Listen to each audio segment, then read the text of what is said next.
অবশেষে শুরু হয়ে গেল আমাদের কক্সবাজার ভ্রমণ, কিন্তু এই যাত্রা মোটেও সহজ ছিল না। টিকিট না পাওয়ার টেনশন, ঘন্টার পর ঘন্টা অপেক্ষা, লেট করা বাস, ভয়ঙ্কর স্পিডে ড্রাইভিং আর রাতের অসাধারণ পদ্মা সেতু, সবকিছু মিলিয়ে আজকের ভিডিওতে আছে অনেক রোমাঞ্চ আর নতুন অভিজ্ঞতা। তাহলে চলুন গোপালগঞ্জ থেকে ঢাকার এই যাত্রাটা শুরু থেকেই আপনাদেরকে দেখাই। আসসালামু আলাইকুম সবাইকে, আশা করি সবাই অনেক ভালো আছেন। আলহামদুলিল্লাহ, আজকে শুরু হচ্ছে আমাদের কক্সবাজার ট্যুরের প্রথম পর্ব। সকালে আমি আর আমার হাজবেন্ড রওনা দিলাম গোপালগঞ্জের উদ্দেশ্যে। আমার ছোট বোনও অন্য পাশ থেকে আসছিল। আমরা আগে গোপালগঞ্জ লঞ্চঘাটে এসে ওর জন্য অপেক্ষা করতেছিলাম। কিছুক্ষণ পর দেখি আমার সেই কিউট ছোট্ট টলিটা নিয়ে ও চলে এসেছে। তখন মনে হচ্ছিল এবার সত্যিই আমাদের ট্যুর শুরু হয়ে গেছে। এরপর আমরা আবার আমার হাজবেন্ডের জন্য অপেক্ষা করতেছিলাম।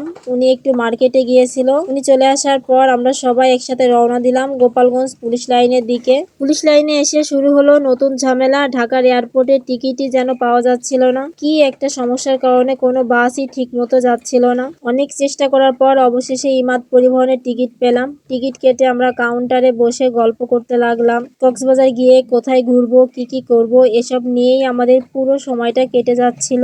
কিন্তু অপেক্ষার যেন শেষই হচ্ছিল না। বাস আসার কথা ছিল অনেক আগেই, কিন্তু এটাও দেরিতে আসতেছে। আর তখন আমরা একটু কদবেল খাওয়ার চেষ্টা করতেছিলাম, কারণ অনেক খিদা লেগে গেছিল। প্রায় 2 ঘন্টা যাবত এখানে বসে আছি কাউন্টারে। আর এইদিকে আমার হাজবেন্ড তার শালির পিক তুলে দিচ্ছিল, আর সেই পিক দেখে আন্না প্রচন্ড হাসতেছিল। আর ইমাদ পরিবহনের কাউন্টারের ভিতরের পরিবেশটা অনেক সুন্দর ছিল মাশাআল্লাহ, কারণ অনেক পরিপাটি ছিল।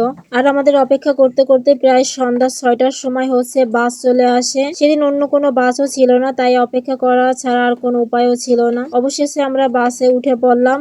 এটা ছিল আমাদের প্রথমবার ইমাদ পরিবহনে ভ্রমণ। অনেকের কাছেই শুনেছিলাম এই বাস খুব দ্রুত চলে, তাই একটু ভয়ও লাগছিল, আবার নতুন অভিজ্ঞতা হবে ভেবেও ভালো লাগছিল। বাস ছাড়ার কিছুক্ষণ পরেই বুঝে গেলাম সবাই যা বলেছে সেটা একেবারে মিথ্যা না। বাস এমন গতিতে চলছিল যেন মাঝে মাঝে মনে হচ্ছিল আমরা যেন উড়ে যাচ্ছি। হঠাৎ হঠাৎ এত জোরে জোরে ব্রেক করতেছিল যে সবাই নিজের সিটে ধাক্কা খাচ্ছিল। আর এত দ্রুত গতিতে আগে কখনো বাসে ভ্রমণ করিনি। এই একবারের অভিজ্ঞতাই আমাদের জন্য যথেষ্ট। মনে হয় না ভবিষ্যতে আর কখনো ইমাদ পরিবহনে উঠবো। যাই হোক, দেখতে দেখতে আমরা পদ্মা সেতুতে পৌঁছে গেলাম। তখন রাত প্রায় 9টা বাজে। আর এটাই হচ্ছে প্রথম রাতের পদ্মা সেতু দেখা। আলোয় আলোকিত পুরো সেতুটা সত্যি অসাধারণ লাগতেছিল। এরপর দীর্ঘ যাত্রা শেষে রাত প্রায় 11টার দিকে আমরা ঢাকার এয়ারপোর্টের কাছাকাছি পৌঁছে গেলাম। বাস থেকে নেমে রাস্তা পার হয়ে বাসায় চলে আসলাম। বাসায় এসে আগে একটু ফ্রেশ হলাম, তারপর মিষ্টি খেয়ে আজকে দীর্ঘ যাত্রার ক্লান্তি দূর করার চেষ্টা করলাম। আবার দেখা হবে নতুন কোনো ব্লগে। আল্লাহ হাফেজ। সবাই ভালো থাকবেন, সুস্থ থাকবেন।